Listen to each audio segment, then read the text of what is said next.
What happened this morning after we received a teletype or call from Clinton PD that there had been a homicide there. There was a car left there.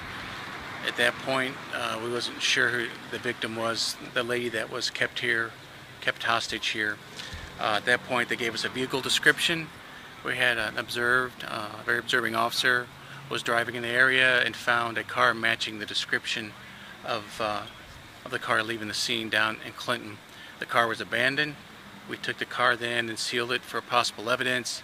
At that point, we came over here, surrounded the house immediately. Once we surrounded the house, we called prosecutor to get a search warrant. And during that time, there was two more abandoned houses. So at that point, to be on the safe side and make sure that we covered all of our bases, we did search the 3 homes. The Highway Patrol TAC team came in and searched that. Since we consider him, at this point, armed and dangerous, very dangerous individual, and the search turned up nothing. But we do have a crew inside now, our evidence crew, that is processing the main house where he had lived for any kind of evidence from the possible homicide or the homicide that happened this morning.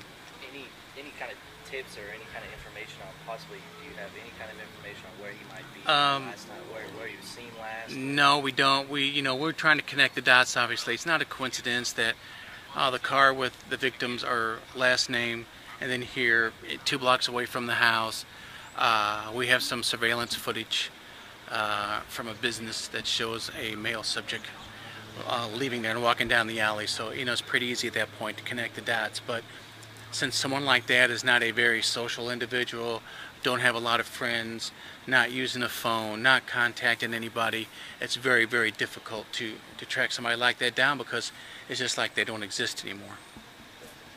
April 30th, we searched. We had crews out searching. At that point, we ran out of leads. We ran out of places to look. So we've been patrolling this area. We've been patrolling other areas. But we just really haven't had any leads to follow or to find out.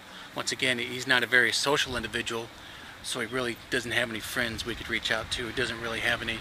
We did reach out to family members. They assured us that he did not contact them. So we really, other than patrol, we really had no place to go to look for him. I'll tell you this much, the house was been checked on. There was surveillance for a time, and nothing turned up, nothing on his family. We've checked on records that he might transact, no activity there, so everything possible we could do to track his movements, there was nothing there.